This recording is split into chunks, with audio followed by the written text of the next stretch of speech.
요양급여 신청서라고 뭐 이렇게 생긴 걸 하나 주실 거예요. 그래서 산업재해보상보험 요양급여 신청서, 그러니까 말 그대로 산재에 대한 요양을 신청하는 신청서라고 보시면 돼요. 그래서 이 신청서를 어떻게 작성하면 되는지에 대해서도 좀 많이 문의를 주시거든요. 그래서 이번 영상에서는 처음부터 첫 칸부터 마지막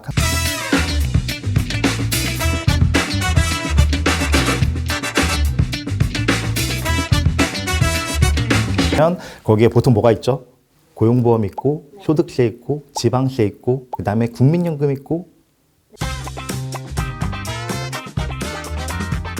그리고 이제 산재를 신청을 어떻게 해야 되는지 혼자 하는 방법을 오늘은 일단 설명을 좀 드리려고 해요. 일단 병원에 가게 되면은 원무과에 있습니다. 원무과에 가면은 산재보상 담당하시는 분이 계시고 자동차 보험 담당하시는 분이 계세요. 그래서 보통 산재보험 담당하시는 분한테 찾아가면은 요양급여 신청서라고 뭐 이렇게 생긴 걸 하나 주실 거예요. 그래서 산업재해보상보험 요양급여 신청서, 그러니까 말 그대로 산재에 대한 요양을 신청하는 신청서라고 보시면 돼요. 그래서 이 신청서를 어떻게 작성하면 되는지에 대해서도 좀 많이 문의를 주시거든요. 그래서 이번 영상에서는 처음부터 첫 칸부터 마지막 칸까지 차근차근 좀 설명을 드려볼까 합니다. 일단은 별지 제2호 서식입니다. 이 위에 보시면 접수번호, 접수일자라고 되어 있는데 이 부분은 이제 근로복지공단에서 접수됐을 때 작성하는 거라서 재해자분들이 작성하는 칸은 아니에요. 공란을 두시면 되고, 처리기간은 앞에 보시면 뭐 7일이라고 되어 있습니다. 그리고 재해자라고 되어 있어서 성명, 주인번호, 주소, 휴대전화 그대로 기재하시면 되고요. 여기서 중요한 건 재해 발생 일시예요. 언제 다쳤냐라는 거죠. 그래서 오늘 기준으로 보면 2025년 뭐 1월 6일 몇 시 몇 분경, 그래서 다친 날짜를 기재하시면 되고요. 채용일자는 이 회사에 채용한 날짜를 기재하시면 됩니다. 일용직인 경우에는 그냥 일용직으로 기재하셔도 상관은 없어요.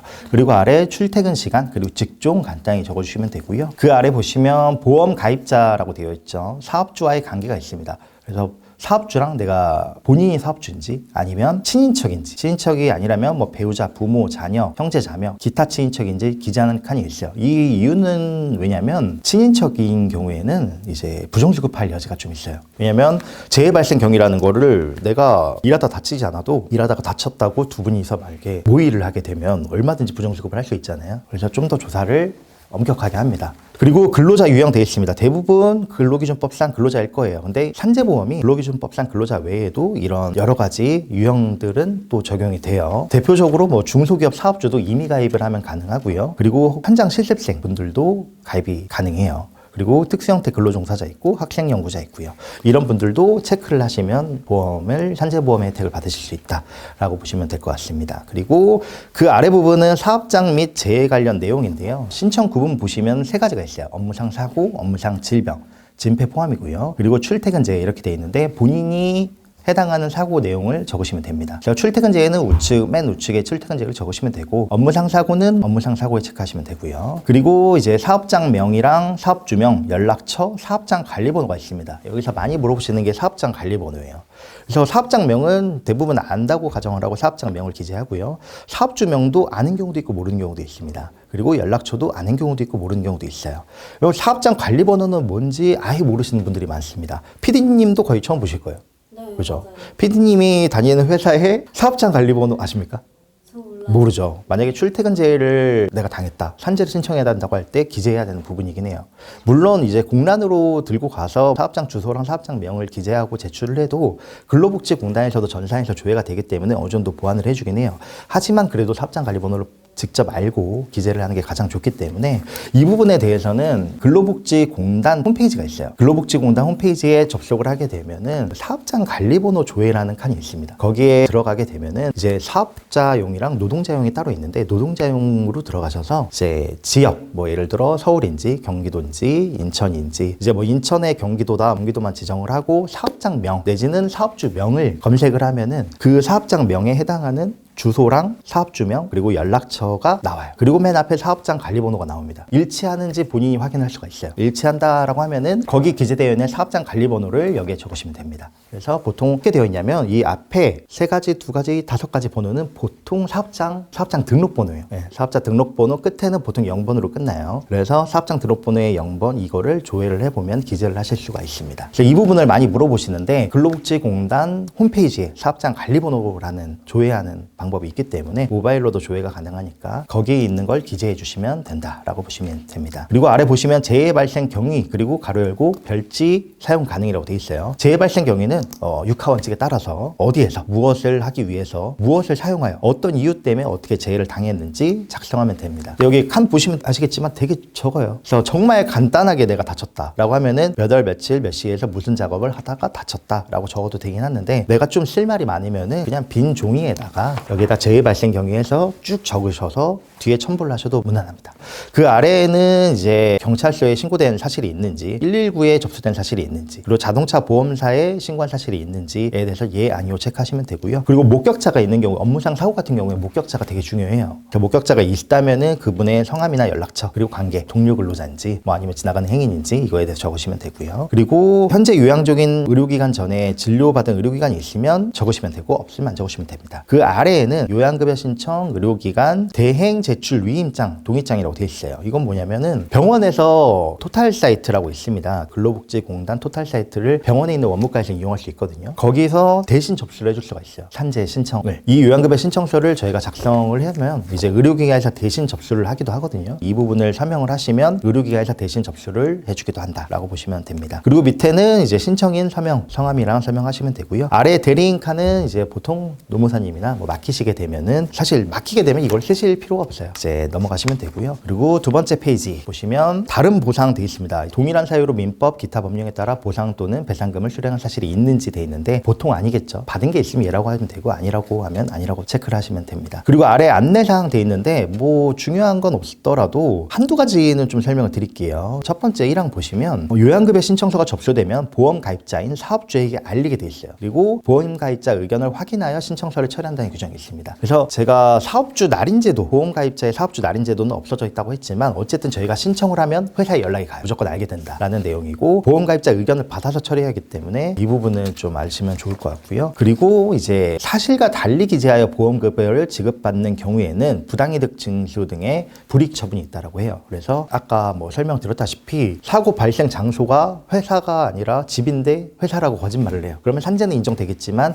나중에 걸리게 되면 부정수급이에요. 그래서 배액 징수. 내가 받은 보험급여가 1,000만 원이면 2,000만 원을 배액으로 징수해야 될 수도 있습니다. 이 부분에 대해서는 절대 거짓말을 하시면 안 된다라는 내용이라고 보시면 돼요. 그리고 아래에는 개인정보 수집 이용 및 제3자 제공 동의라고 되어 있는데 필수사항은 동의함 웬만하면 하시면 좋을 것 같고요. 선택사항은 읽어보시고 동의함 동의하지 않음 알아서 체크해가지고 맨 아래 성명, 성함, 사인 하시게 되면 기본적으로 신청서가 작성이 완료가 됩니다. 그러면 이 신청서를 이제 근로복지공단에 제출을 하셔도 되고 아까 말했다시피 의료기관에 위임장을 여기 서명을 하셨으면 여기 보이시죠? 이쪽에 서명을 하셨으면 의료기관에서도 대신 이제 인터넷상으로 접수를 해주신다라고 보시면 될 것 같습니다. 자, 그러면 근로복지공단이 여러 군데가 있어요. 어디에 접수해야 될까요? 모를 수 있어요.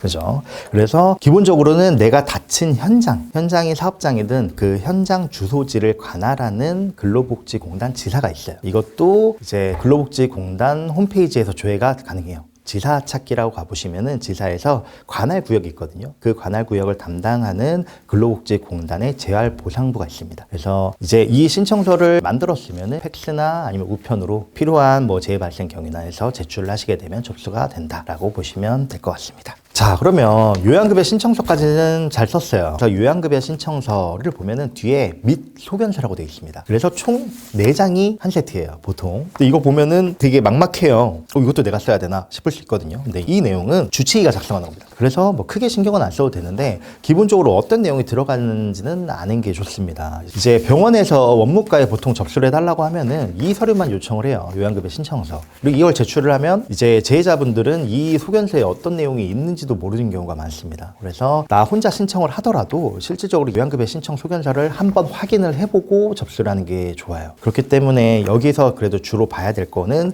상병명이에요. 세부 상병명이랑 상병 코드인데 상병 코드에 관련해서는 한 번 설명을 드린 적이 있는데 이 앞에 보통 S 코드, M 코드가 있습니다. S 코드는 이제 상해 코드예요. 외상성 코드고 이제 M 코드는 보통 질병, 퇴행성이나 뭐 질병 코드라고 들어가거든요. 절대적인 건 아닌데 그냥 크게 구분을 하면 S 코드, M 코드 2개 정도는 기억을 하시면 좋아요. 그래서 나는 내가 재해 발생 경위가 업무상 사고라고 저는 생각을 해요. 예를 들어 허리라고 볼게요. 예를 들어 무거운 걸 들다가 삐끗했어요. 그래서 바로 주저앉아 버려서 그러니까 119를 타고 병원을 갔는데 나는 사고라고 생각해서 사고로 체크를 하고 접수를 했는데 MRI를 찍어보니까 주치의가 봤을 때는 이거는 뭐 요추 염자긴 한데 외상성 추간판 탈출증은 아니다. 이거는 오히려 퇴행성이다. 라고 하게 되면은 여기에 상병 코드가 S 코드가 아니라 M 코드로 나옵니다. 근데 저희가 요양급여 신청서에는 사고로 기재를 했죠. 근데 M 코드로 저희가 접수가 되면 사실상 업무상 질병으로 넣어야 돼요.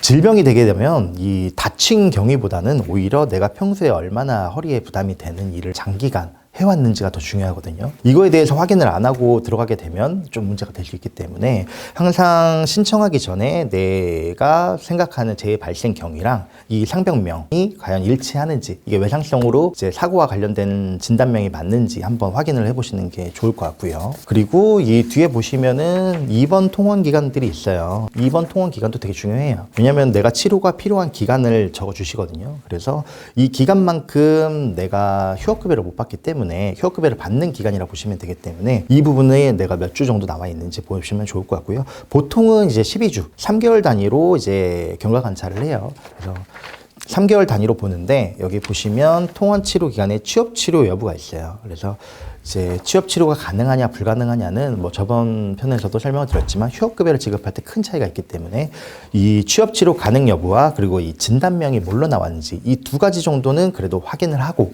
접수를 하는 게 중요하다라고 보시면 될 것 같습니다. 그리고 진단명이 질병으로 나오게 되면 주치의가 이게 왜 산재냐, 산재가 아니다 라고 하면서 요양급여 신청 소견서 자체를 작성을 안 해주는 경우도 있습니다. 이 산재 소견서가 작성이 안 되면 원칙적으로는 산재 신청을 할 때 보완 요청이 와요. 왜냐면은 요양급여 신청서에 거의 필수적인 서류라고 보시면 되기 때문에 이거를 만약에 주치의가 작성을 안 해준다라고 하면은 산재를 신청할 때부터 막힌다라고 보시면 돼요. 만약에 소견서를 작성 안 해줘도 방법은 있습니다. 어쨌든 진단서나 소견서를 좀 요청을 하시면 돼요. 산재 소견서는 아니지만 일반 소견서에 여기 있는 내용을 유사하게 적어달라고 하시면 되겠죠. 예를 들어 통원, 내가 얼마나 치료가 필요한지, 취업 치료는 가능한지 불가능한지, 그리고 상병명은 뭐고 내가 얼마나 또 치료가 필요한지에 대해서 좀 구체적으로 적어달라라고 하시게 되면은 이 서식이 아니더라도 진단서, 일반 진단서랑 일반 소견서에 그런 내용을 기재해가지고 내가 왜 요양급여 신청 소견서를 제출하지 못하게 됐는지는 좀 사유는 적어야 돼요. 저는 이때 병원의 주치의분한테 이 소견서를 요청을 했는데 병원의 주치의는 이게 산재로 인정하기 어렵다는 소견이다. 그래서 일반 소견서로 대체하니 처리해달라라고 하면은 공단에서도 공단에 있는 또 자문의사가 있어요. 그래서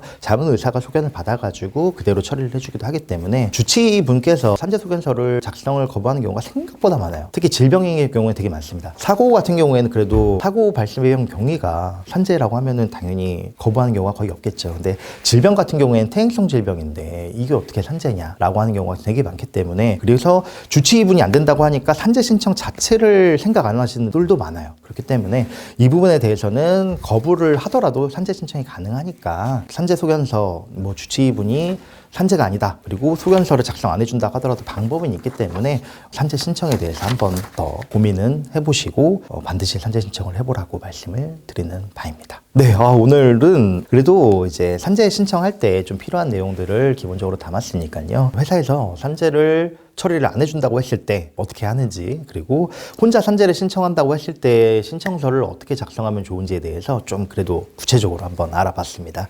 이거 산재 안 되는 거 아니냐? 이런 경우들로 연락이 워낙 많이 오셔서 오늘 영상을 준비해 봤고요.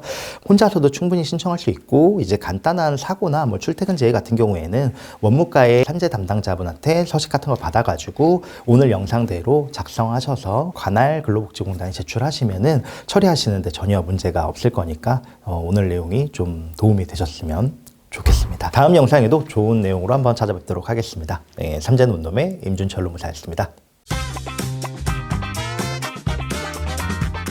설명을 드려도 이게 왜 오래 걸리는지에 대해서 문의가 정말 많으세요. 네, 업무상 사고나 출퇴근제 같은 경우에는 사실 뭐 한 달에서 한 달 내에 결정되는 경우도 많고요.